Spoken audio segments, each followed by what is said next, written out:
Online জুয়াকে সম্পূর্ণ নিষিদ্ধ করা হয়েছে এবং এই অপরাধে কেউ দোষী সাব্যস্ত হলে হতে পারে 5 বছর পর্যন্ত কারাদণ্ড।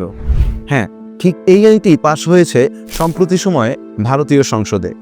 গত বৃহস্পতিবার ভারতের উভয় কক্ষে promotion and regulation of online gaming বিলটি পাশ হয়েছে।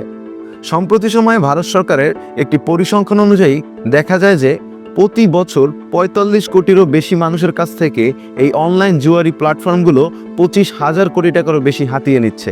এরই ফলশ্রুতিতে এই আইনটি ভারতীয় সংসদে পাশ করেছে ভারত সরকার। এই নিষেধাজ্ঞা এসেছে কার্ড গেম, পোকার এছাড়াও ফ্যান্টাসি স্পোর্টসের সকল ধরনের অনলাইন জুয়ার গেম। যদিও এর ফলে ভারতীয় দলের স্পন্সরশিপ নিয়ে একটি অনিশ্চয়তার সৃষ্টি হয়েছে, তবুও এই আইনটি সবাই সাদরে গ্রহণ করেছেন।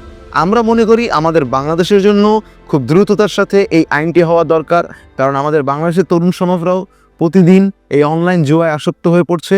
অনেক দিনমজুর বা অনেক মধ্যবিত্ত লোকও আছে যারা তাদের সারা দিনের ইনকাম বা সারা মাসের ইনকাম এই অনলাইন জুয়ায় খরচ করে এবং দিন শেষে তারা নিঃস্ব হয়ে বাড়ি ফেরে।